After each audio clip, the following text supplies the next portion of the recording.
wasn't this strong in the beginning. I never thought this was possible. I was in fetal position for a long time. I was sobbing. I started taking teeny tiny baby steps, kept having my heart broken. This book is for people who are stuck, women like me who are stuck. Try and see a little glimmer of hope in themselves. And I think it can be a really helpful tool.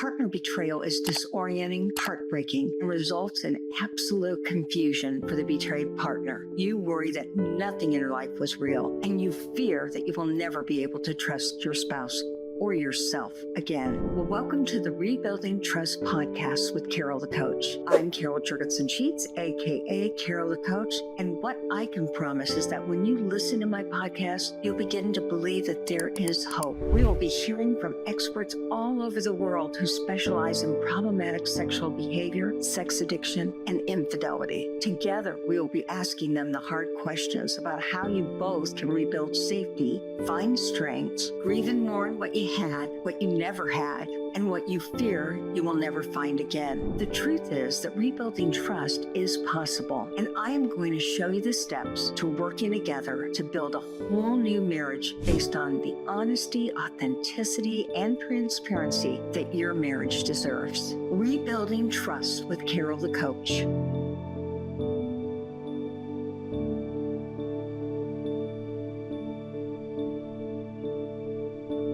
Well, welcome to Rebuilding Trust with Carol the Coach, and I am so pleased today to be interviewing a woman that wrote the most authentic, transparent, and honest memoir of everything she went through from start to finish in terms of her husband's sex addiction and her own partner betrayal. And what I loved was that several times throughout the book you said, I needed to rebuild trust, not necessarily in him, but in yourself. Mm-hmm. So Tera Lynch, welcome to the show. I know you're going to be an inspiration to anybody who listens, because this book is so candid and yet uplifting and inspiring. Thank you.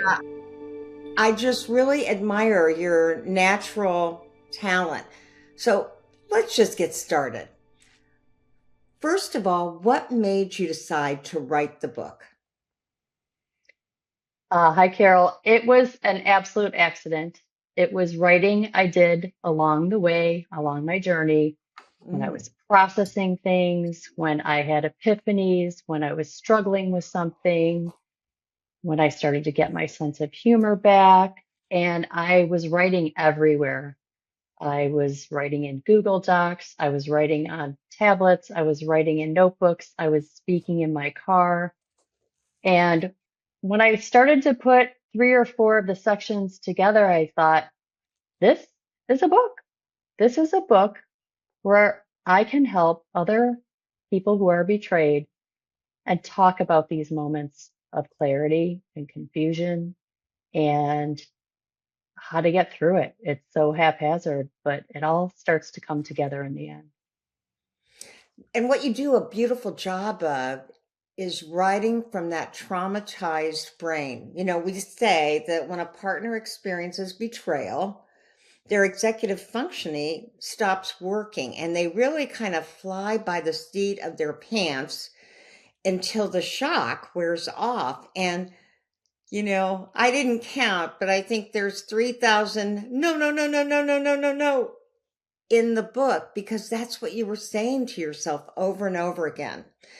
And for our listening audience, I want you to know that Tera, her ability to write and to journal and to document her thoughts, feelings, beliefs, and maybe even the experience came naturally. So if you're somebody who doesn't write, think about how you might express yourself.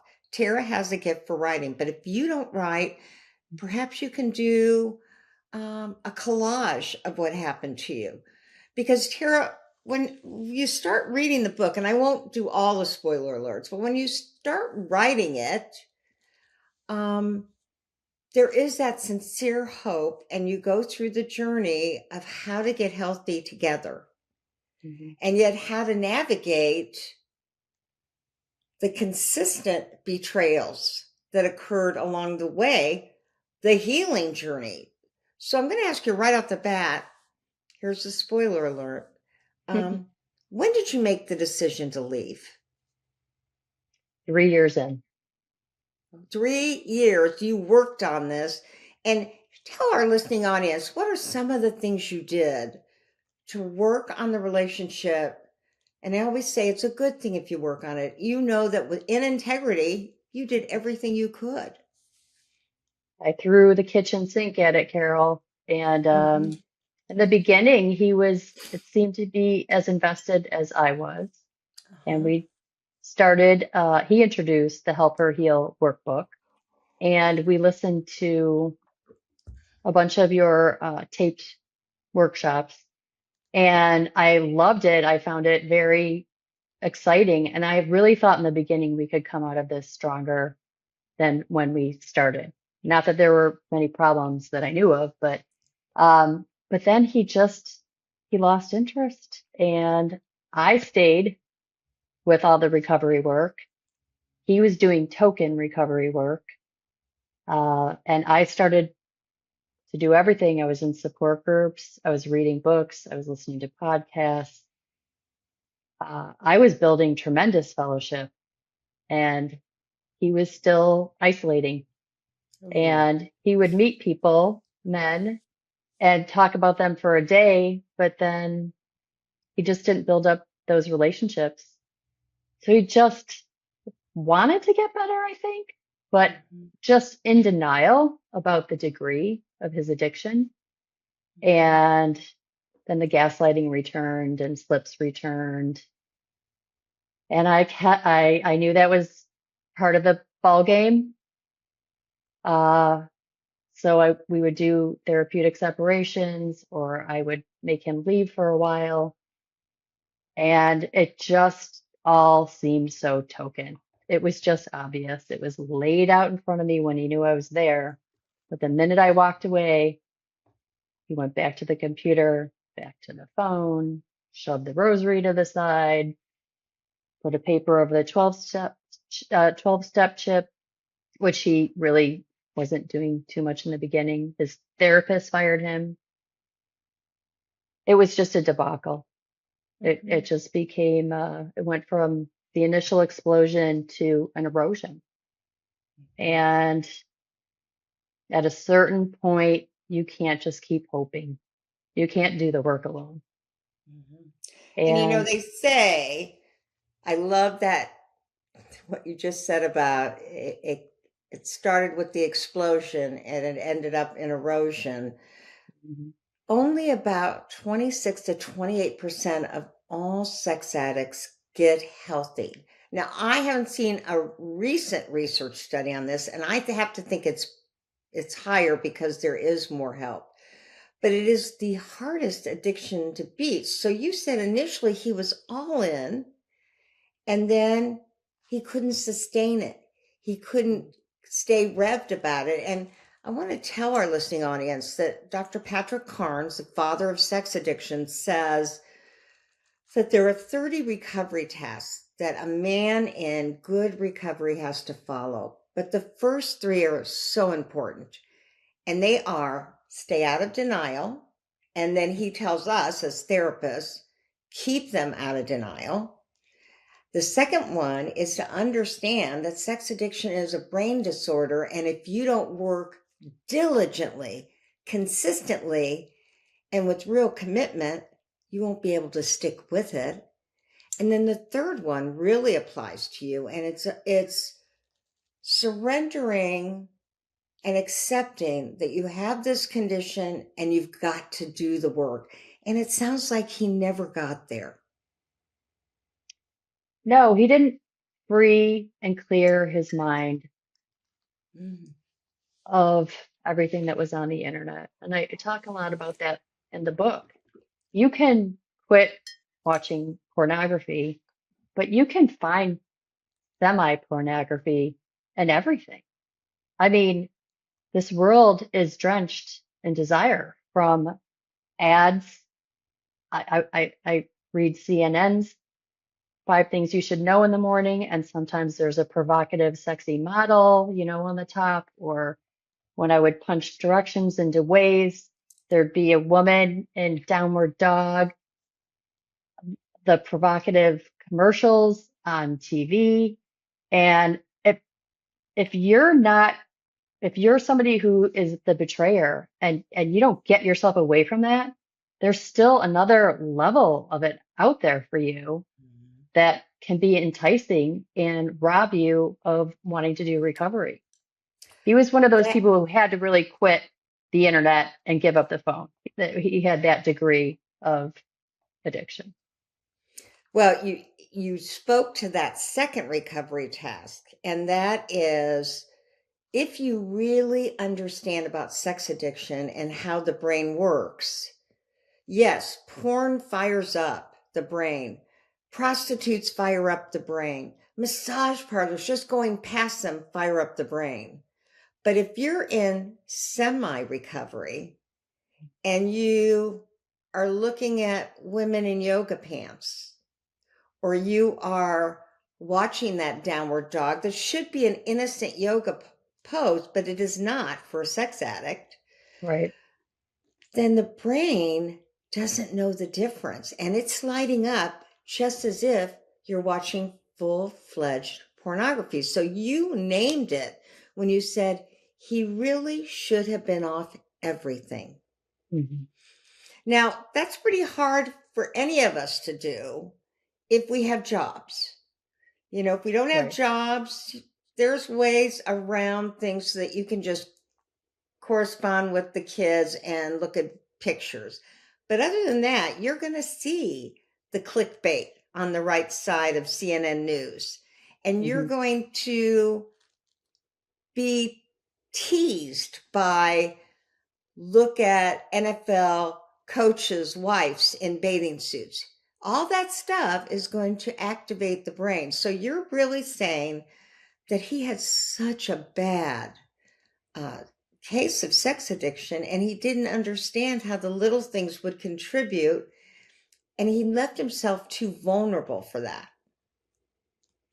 Yes. And I would kindly Mm-hmm. get in the way and say, I don't think you need to look at this stuff as often as you do.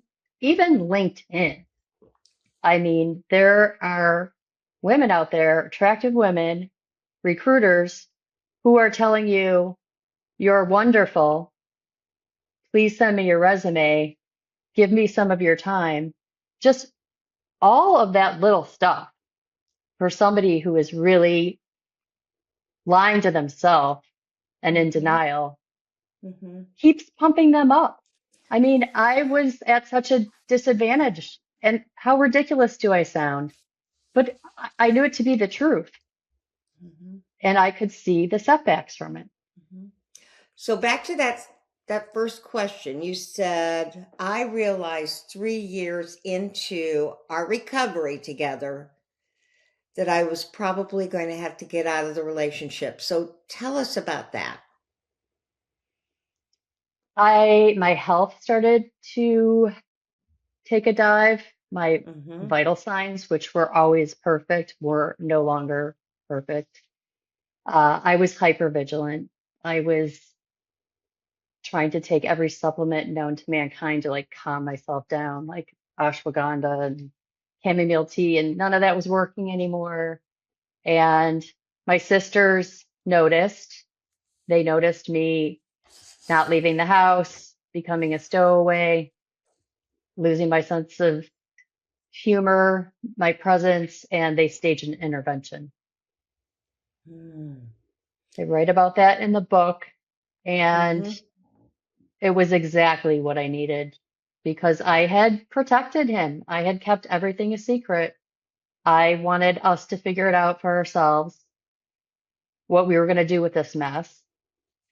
And that took a toll on me too. I mean, I'm trying to go to work and act spunky and happy and professional and try and maintain friendships and try and be there for my kids. And everything was just getting increasingly hard because I was protecting him, keeping the secret. So my sister's intervention made me let the cat out of the bag. And I didn't realize how much better I would feel talking about it, just unloading that ugly ass truth that I was just done protecting him. Well, and in the book you reference that part of that unveiling of your own truth meant you had to find safe people. And I tell our listening audience, don't just, this is graphic, don't just vomit everything to the next person that's in line.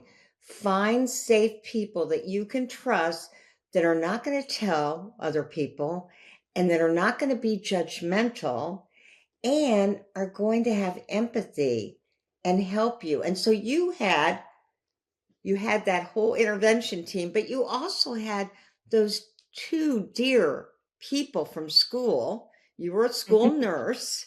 And when you told them, they basically started organizing what you needed to do in your life. They wanted to make it easier for you, right? Yeah, I think once I told them, because I had to use the printer every once in a while. And sometimes, like, a teacher will send a big job and your little printing project will get mixed in the queue. And I was like, oh, this is private. This cannot get out. And so I had to tell Joelle and Allison, and they had my back and just were there for me. And I so needed that. And I'm so grateful for it. Mhm. Yeah. And so, again, listening audience, if you are wondering who you can talk to, really assess. And I know this is hard because you're in the crisis of your life, but assess, is it going to contribute to your own mental health or could it backfire and cause you more problems? Tera found two wonderful women that were taking over those duties of printing things that she needed to have printed for proof, for financial documentation, all of that stuff. So, okay, 3 years into it, you had that intervention and it was a wake up call to you, right? Hmm. And then what did you learn about yourself? I mean, through that intervention, what was so eye-opening? Just how cleansed I felt to not be sitting on the secret anymore, to be able to welcome loving people who cared about me to help support me. Mm-hmm. And it's also you're letting people in because they're like, okay, you're leaving tomorrow. You're not safe. I'm not going to your house. You maybe you should quit your job and move in with me. I was like, whoa, whoa, whoa, whoa, whoa, whoa, whoa. I want to control the pace, the narrative, my story. I'm smart. I'm leaving. I'm going to ask him to leave, and I'm going to figure this out. I I want to do this in a kind way as much as possible because there was a lot of love in that marriage. There still is. I will always care about him, but had to I had to teach him to let me go, which is a very weird situation, but he didn't want the marriage to end. But I Mm-hmm. couldn't stay with a man who was lying to himself because he really, even to this day, is still lying to himself. He keeps thinking he's got this. So I feel like I accomplished my goal and I did it on my terms. And there's no typical or right or wrong way to divorce. We did what worked for us and Mm-hmm. we worked on a fair settlement without lawyers, some lawyering, but I think we both Because walked he away. was stringing you along in hopes of keeping you in the marriage, and you had to decide how you were going to navigate that. What's real, what's not real, who's the real Uh-huh. guy, who's the fake guy, are you a narcissist, are you a liar, do you really believe that? There's so much to navigate. And Mm-hmm.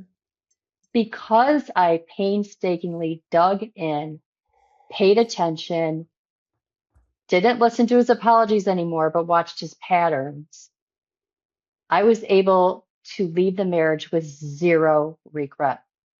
Oh, Had I left right away, hmm I would have always probably had some regret that maybe it could have worked out. Um, but I know because of the way I went about things and the time that I took and setting boundaries that I was able to skip away with just hmm no regret. So He's what was still, the period? What was the period of time that now you said you just? How long did you work on the relationship? And then I'm assuming at that 3 year mark, you said, "Okay, I'm done." And then how long did it take to navigate out of the relationship the way you wanted to, with full integrity and compassion? well, he has OCD to such a degree, it's outrageous. And I know that. So I knew the settlement was going to take time. hmm So we lived under the same roof for a year and a half, separate bedrooms, separate bathrooms, worked out that settlement. And then I just realized, no, he still has so much hope. We're kind of playing house, even though we had separate lives, separate bedrooms and bathrooms. If I was making a grilled cheese, I was going to make him a grilled cheese. And so he was so happy to have that attachment. And I just realized it was doing more harm than good. So hmm I moved out before the settlement. I got an apartment because I didn't want to see the victim face anymore. I didn't see the sad puppy dog eyes.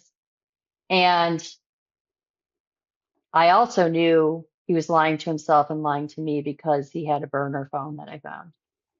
Hmm. So Thank I got to experience, you know, goodness. you have gaslighting that you recall, but when you're living real life gaslighting, that is another story entirely. And I had to stay poker faced, knowing that he was lying to my face because I was trying to work out a fair settlement. Well, and I think at that point, you had definitely, you were on your way out, and now it becomes survival. What can Hmm. you do that will afford you the next best way to live? And so your poker face was really a survival skill to get you the most because again, I believe as I was reading the book that I saw a transformation in you that said, I was devastated. I was beyond shattered. And then when I saw this wasn't getting better, and as a matter of fact, it was getting worse, and obviously the burner phone was part of that, I Hmm. realized that I needed to trust me and I could no longer be a part of that relationship with any kind of hope that it would bring us back together. And do you remember the moment when you said, I'm really starting to trust me? I'm Was trusting when my I started, intuition. yeah. Well, I always trusted my intuition. I was when I started to get my sense of humor back because I had lost it. hmm And that's something I treasure because I'm a hmm laugher, I'm a joke teller, I'm a game player.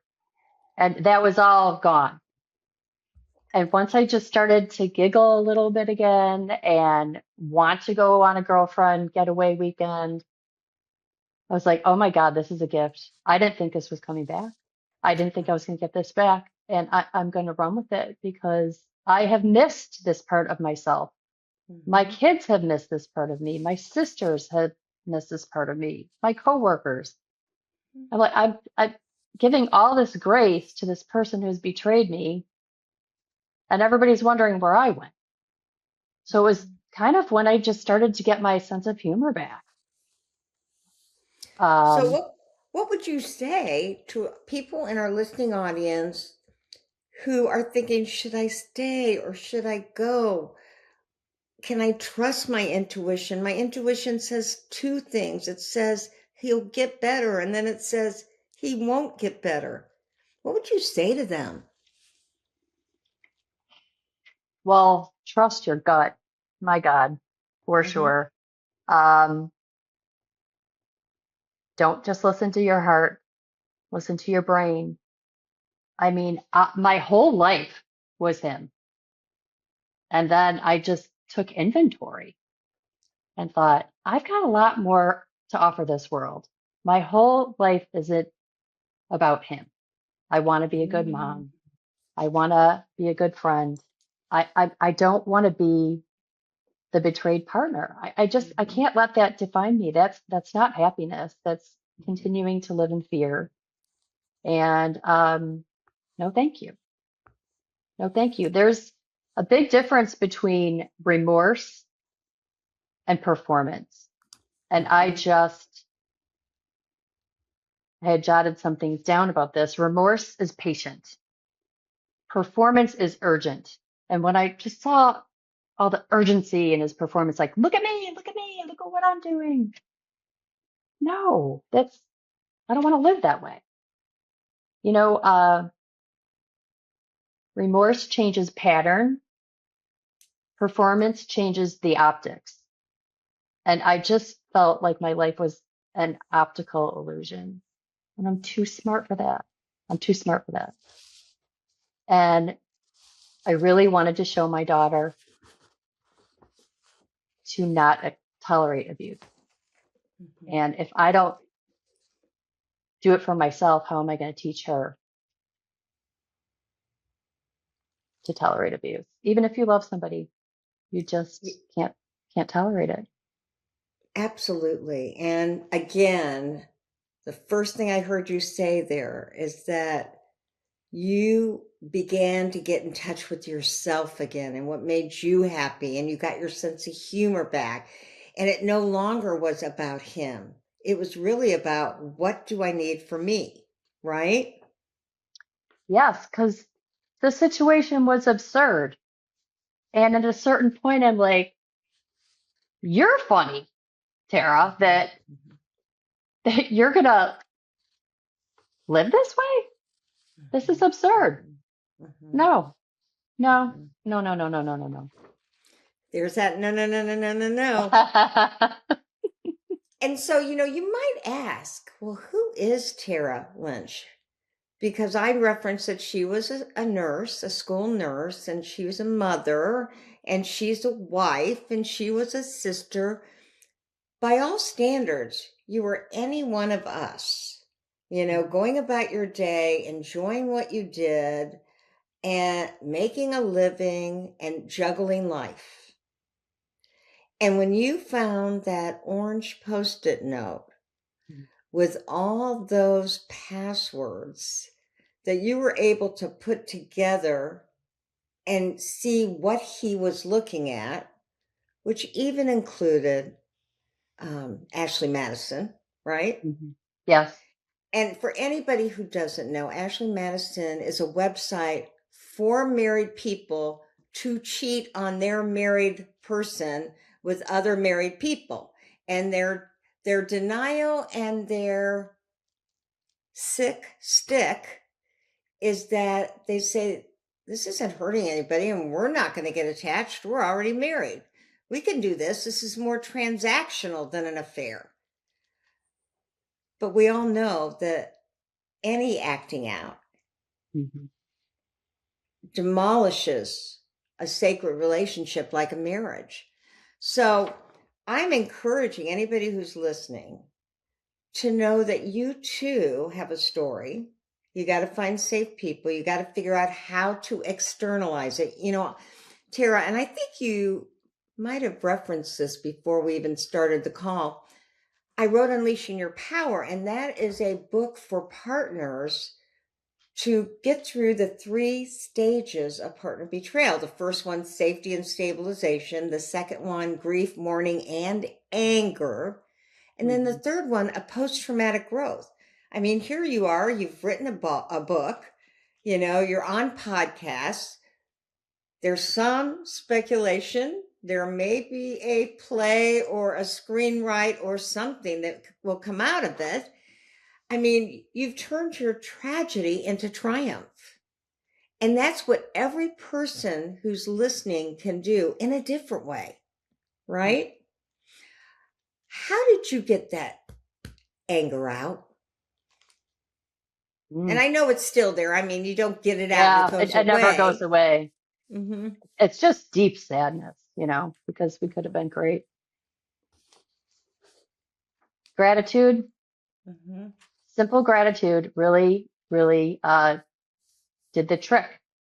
And I Mm-hmm. do it several times a day. I mean, there's always something to be grateful for. There's always somebody Mm-hmm. who's worse off than you are. Even little teeny, teeny, tiny things that give you gratitude, I give voice to them. I mean, I do it on my daily commute. And if something's really bothering me, I write it down on a scroll of paper and throw it in my God box. Do you want me to show you my God box? Yes, I would don't know if you? I can reach it. Sure. Yeah, well, take your time. I can talk to everybody while you're gone. Right Um, over here. I love God boxes. Absolutely. I've got one right here with me too. Ooh, Get out. okay. Yeah, it's just when something's torturing me or bothering me or I'm sad about it or it was an injustice, instead of just hanging on to anger, I just scroll something down and I throw it in there and I let it go. Would you read Try. one just to show Oh, us something that you externalized and kind of let go of by putting it in your God box, giving it up to God, letting go, letting God. I don't want to hurt anybody's feelings. She's saying that because she might be upset with other people. Look, she's going to pick a good one. I got to pick a safe one. I know. I wanted you to say that. I didn't want to say it. Hmm. I don't like hurting people's feelings. That's probably why it took me so long to leave as well. I get that. Women are notorious for not wanting to hurt other people's feelings. Well, I had to let go of something I found out my husband did that was bad after I left him. Okay. So he bought somebody a pair of leather pants at work and he was admonished for it. And I didn't know that. And that really, really upset me because I never thought it went into work relationships. Mhm. That was like a whole nother aspect I didn't know about. So will you say that again? You found out after you left him. After we were divorced, that he had bought a coworker a pair of leather pants Hmm. that made her feel uncomfortable and she went to the company. I Okay, had so no idea that stuff was going on. and you said he was admonished, and we don't want to get anybody in any trouble, but the coworker must have gone and talked with HR or her boss or her friend or something, and they went, this is almost perpetrator behavior because this man is not in a relationship with this woman, but he's trying to seduce her, and it Hmm. wasn't working. No. And I thought they were just friends. I knew the person's name, but I didn't know he had an interest in her. Mm-hmm. So it wasn't just Ashley Madison and consenting. Mm-hmm. And I want to say something to you. I'm not your Hmm. therapist, I'm not your coach, but I want to say that when somebody has sex addiction bad, you just said, I didn't know he was interested in her. The truth is, a sex addict looks for any possibility to seduce and conquer. He may or may not have been interested, but he was looking for the transaction. And that's how insidious sex addiction is. That it's not necessarily about relationship building. I just wrote a book on relationship disillusion, and that was on infidelity and cheating, and that is different than sex addiction. Hmm. So, again, you found that out. And can we ask how you found that out? Or will that get somebody in trouble? I might get somebody in trouble, Okay. but it it opened the wound again, Mm-hmm. Mm-hmm. So I thought I was I don't think that stuff was going to touch me and hurt me anymore. Well, I was going to say two things. I was going to say, however you found out, it was devastating. And you kept using the word in your book, heartbreaking. It broke your heart. But it also was a gift because it's a reminder that you really are doing the right thing for you, right? Yes, and I had gratitude about that because it just cemented uh, everything I did, you know, um, Mhm. to feel safe. And this would have been going on forever. Oh. Well, and Mm. that's you stole it right out from me because after I said it really was a gift, despite the fact that it was heartbreaking, I wanted to circle back around to you said gratitude is the glue that has kept you together. Mhm. And she didn't say those words, but that's what I'm saying. And for our listening audience, I want you all to remember that there are three major keys to happiness. One is staying in the moment. So once Tara made her decision, she was leaving. She doesn't need to stay back in the past. She needs to experience the moment and say, what is working in my life right now? And Mhm. there were a lot of things working. When you made that decision and you had a plan, there were a lot of things working in your life. And that is gratitude, Mhm. noticing what's working. And it may be, I'm going to write a book, or it may be there are blue skies outside and it's a wonderfully sunny day, and I'm going to breathe in good, clean, cold air. Mhm. The third thing is to ask yourself, listening audience, how are you stronger? Because post traumatic growth means you're stronger. And what have you learned? So, as we wrap up this session, Tara, and I'm going to remind everybody how you can get a hold of Tara, how you can get a hold of her book, how you can see her website. But before we do that, I'm going to ask you, what have you learned and how are you stronger? I just want to say, I think staying is brave. I think leaving is brave, but Mm-hmm. it all depends on 100% honesty between yourself and your partner.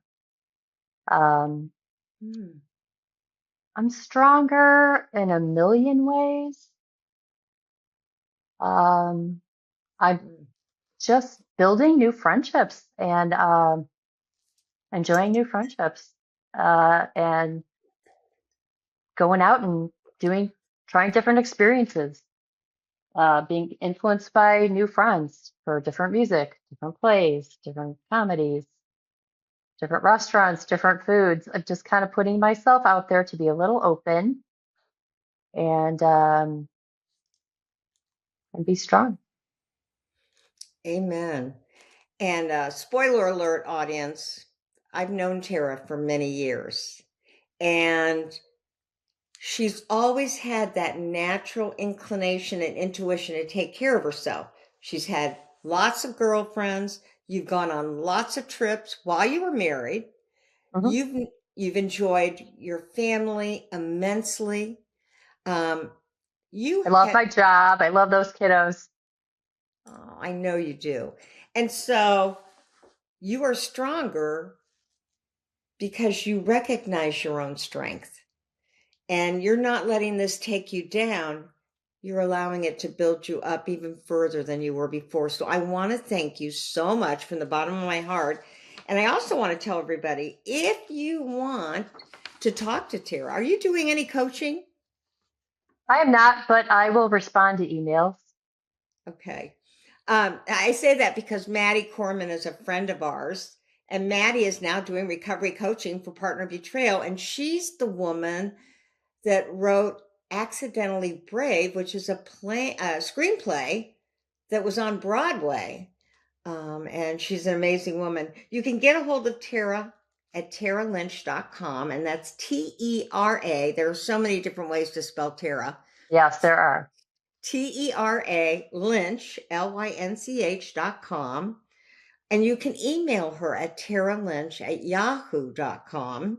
Mhm. You can reach her on Instagram at Tera Lynch 2025 and Facebook her on Tera.McAndrews on Facebook. So as we wrap up, what's the last thing that you want to share with our listening audience? Because you are a very wise soul. You always have been. Thanks, Carol. I wasn't this strong in the beginning, and I just want to talk to the other betrayed partners out there. I never thought this was possible. I was in fetal position for a long time. I was sobbing. I started taking teeny, teeny, tiny baby steps. I kept having my heart broken, but getting off the hamster wheel and coming up with new strategies. When something wasn't working, changed it, made a stronger boundary. But this book is for people who are stuck, women like me who are stuck, who've been trying, and see a little glimmer of hope in themselves. And I think it can be a really helpful tool for people who are not so much the first day, the first year, but if you're year 2, 3, 4, 5, this is your book. So remind them the name of your book and how they can find it. It's a very quick read. It's The Orange Post-it Note by Tera Lynch. It's on Amazon and it's on Audible now. I wasn't going to do that in the beginning, but a lot of people said, I just don't have time to read a book. So I said, okay, I'll do Audible. I had 60 different women audition to read it. And it was so hard to make a choice because they were all so talented. But yeah, it's fun. It's an hour and a half, 2 hour max. Listen, and I swear it will get you giggling. It will help you build confidence. And we can cry together in some sections of it too. And so pull that book up again because that second part is a memoir about a husband's betrayal and my resilience. So, Tera Lynch, you're amazing, always have been, always will be, and good things, great things are going to come to you. Thank you, Carol. You've been a huge part of my life and a huge part of my journey.